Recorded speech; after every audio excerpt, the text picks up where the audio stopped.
तुम्हारे अब्बे अशरफ अली थानवी ने हिफ्जुल ईमान में काफिरों के रेफरेंस से नहीं खुद रसूलुल्लाह की तौहीन की और कहा कि नबी का इल्म गैब वैसा ही है जिस तरह के हर मजनून पागल और जानवर को भी छठे हिस्से पता चल जाता है ना कि क्या होने वाला है, नबी को भी बस इसी तरह पता चलता था। तौबा तौबा तौबा। इसी पे आला हजरत ने कुफर का फतवा लगाया था। उसामुल हरमैन में अशरफ थानवी को काफिर डिक्लेयर किया था कि उसने रसूलुल्लाह की तौहीन की है, और बिल्कुल सही है, कुफरिया उसकी बात है।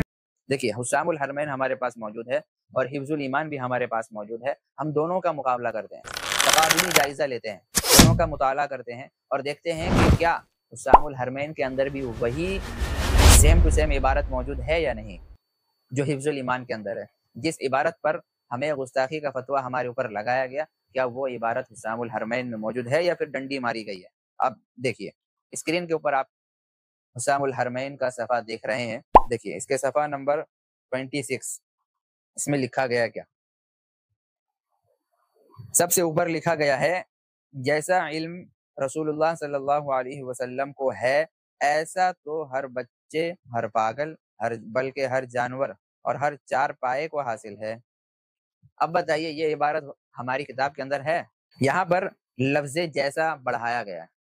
हिफ्जुल ईमान के अंदर लफ्ज़े जैसा नहीं है, सिर्फ ऐसा लिखा है, लफ्ज़े ऐसा है। यहाँ पे लफ्ज़े जैसा अपनी तरफ से इन्होंने बढ़ा दिया है और आगे इन्होंने लिखा है और हमारी इबारत को इन्होंने कॉपी पेस्ट किया है। कॉपी पेस्ट में क्या किया है, जहाँ पर ये लिखा है ना, ऐसा इल्म गैब तो ज़ैद अम्र बकर बल्कि हर सभी व मजनून बल्कि हर जमी हैवानात व बहाइम के लिए भी हासिल है, ये जो इबारत दी गई है, बीच में से बहुत सारी लाइन को स्किप किया गया। हमारी किताब में देखिए, इस इबारत के बाद लिखा है, क्योंकि हर शख्स को किसी न किसी बात का इल्म होता है। और यही चीज़ हुस्सामुल हरमैन में देखिए डायरेक्ट दे दिया है, और अगर तमाम उलूम गैबिया मुराद है। हमारी किताब के अंदर यही इबारत तमाम उलूम गैबिया वाली कितनी लाइनों के बाद है, 1 2 3 4 5 6, यानी 6 लाइन का फर्क है। 6 लाइन बीच में से स्किप कर दिया गया हुस्सामुल हरमैन के अंदर, यानी ऊपर की इबारत ली गई और लास्ट वाली इबारत ली गई, बीच की इबारतों को महजूब कर दिया गया, हटा दिया गया, स्किप कर दिया गया।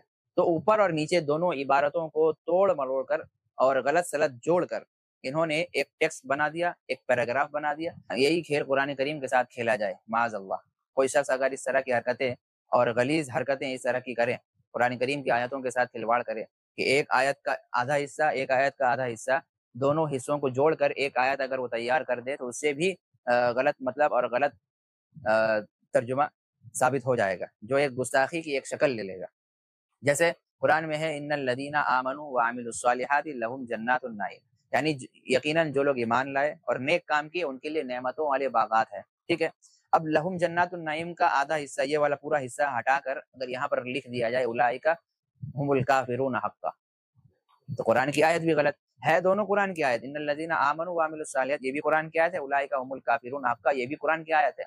लेकिन जब दोनों को जोड़ कर एक हम आयत तैयार कर देंगे तो कुरान का ये गलत मतलब निकलेगा, और इस आयत को नमाज में पढ़ेंगे तो कुरान नमाज फासिद होगी।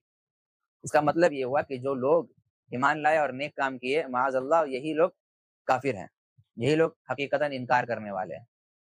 तो कुरान तो कुछ और बयान कर रहा है, दोनों कुरान की आयत। तो यही काम इन्होंने हमारी किताबों के साथ किया है। आला हज़रत ने सेम यही काम किया है कि ऊपर की इबारत और नीचे की इबारत को जोड़ दिया है, बीच की इबारतों को हज़फ कर दिया है। तो यह है इनकी बदमाशी, यह है इन रज़ाखानियों की चालाकी।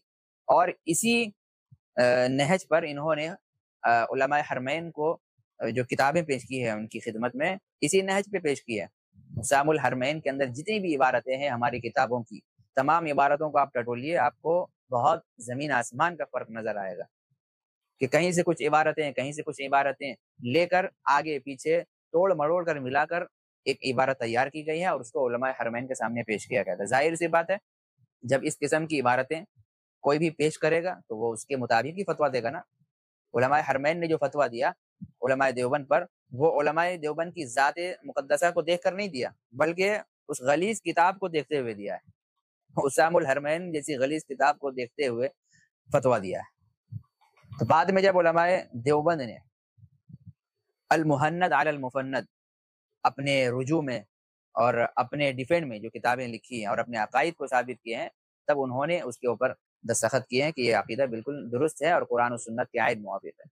बाद में अपडेट भी हुआ ये मामला, लेकिन ये अहले बिदअत उस चीज़ को मानने तैयार नहीं है। भाई, जिस घराने से, जिस इलाके से, जिस सरजमीन से ہمارے خلاف تم جھوٹا فتویٰ لائے تھے، اسی سرزمین سے ہمارے حق میں فیصلہ ہوا، تو اب تم کیوں نہیں مان رہے ہو؟ کیوں نہیں مان رہے ہو؟ کیوں ان کے لیے ایک فتویٰ حجت بن گیا اور دوسرا فتویٰ حجت نہیں بنا؟ کیوں ایسا؟ جب انہوں نے بعد میں کہہ دیا کہ نہیں بھائی یہ عقائد جو المحنت کے اندر ہے یہ عین قرآن و سنت کے موافق ہے، جب وہاں سے یہ بات آ گئی ہے تو اب تو مان لینا چاہیے نا، لیکن یہ ان کی دوگلی پالیسی ہے، چالاکی ہے ان کی، یہ نہیں مان رہے۔ کیوں نہیں مان رہے؟ کہ ان کی دال روٹی کیسے چلے گی؟ مان لیں گے تو ان کا جو خرچہ پانی ہے وہ بند ہو جائے گا، ان کی چالاکی بند ہو جائے گی، ان کی چوری پکڑی جائے گی، اس لیے یہ نہیں مان رہے۔ اللہ تعالیٰ ان لوگوں کو عقل سلیم عطا فرمائے۔ دوسری غلطی یہ ہے ان کی کہ حسام الحرمین کے اندر کیا لکھا ہے، اس فرقہ وہابیہ شیطانیہ کے بڑوں میں ایک اور شخص اسی گنگوہی کا دم چھلا ہے جسے اشرف علی تھانوی کہتے ہیں، اس نے ایک چھوٹا سا رسالہ تصنیف کیا ہے، غالباً 4 ورقہ، اس میں اس نے تصریح کی ہے علم غیب کی باتوں کا۔ اب بتائیے کہ یہاں حفظ الایمان کے حوالے سے بات کی جا رہی ہے اور اشرف علی تھانوی رحمۃ اللہ علیہ کی تصنیف کی بات کی جا رہی ہے، تو انہوں نے کون سا 4 ورقہ رسالہ تصنیف کیا ہے؟ حفظ الایمان تو 33-32 صفحوں کی کتاب ہے، حفظ الایمان 4 ورقہ کتاب نہیں ہے۔ اس سے پتہ چلتا ہے کہ انہوں نے ہماری اوریجنل کتاب کا مطالعہ کیا ہی نہیں ہے، اس کو اپنی آنکھوں سے دیکھا تک نہیں ہے، بلکہ جس نے جو بھی تصنیف کر دی حفظ الایمان کی عبارتوں کے نام سے 4 ورقہ رسالہ، 2 ورقہ رسالہ، پوسٹر، اشتہارات، جو کچھ جس نے جو بھی تصنیف کی ہے اسی پہ انہوں نے آنکھ بند کر لیا۔ ان کو چاہیے کہ اوریجنل کتاب کی طرف رجوع کرتے اور اس کو پڑھتے، اوپر سے نیچے تک پورا پڑھتے کہ زید کا کس طرح سے سوال اس میں نقل کیا گیا اور کس طرح سے آپشن دیے گئے، کس طرح سے سوال کے سوال جو ہے وہاں پر قائم کیے گئے، اگر یہ سوال ہے تو یہ جواب ہے، اگر آپ کا یہ جواب ہے تو ہمارا یہ سوال ہے۔ پھر زید کو آخر میں یہ تاکید کی گئی کہ اس کو توبہ کرنا چاہیے ان تمام تر باتوں سے، یعنی یہ باتیں بھی جو ہے اس قسم کی باتیں بھی مناسب نہیں ہے کرنا، لیکن پھر بھی کوئی کرتا ہے تو ہمارے جو ہے عقائد ہے۔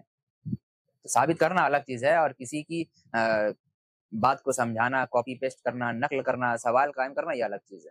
اللہ تعالیٰ ان لوگوں کو عقل سلیم عطا فرمائے۔ امید ہے کہ آپ کو یہ تمام باتیں سمجھ میں آئی ہوں گی، تو آپ بھی اپنے متعلقین میں جو بھی اس ذہنیت کے حامل ہیں ان تک یہ باتیں پہنچائیے تاکہ ان کے ذہن و دماغ بالکل صاف ستھرا ہو جائے۔ اللہ تعالیٰ ان کو بھی ہدایت دے۔ وما علینا الا البلاغ۔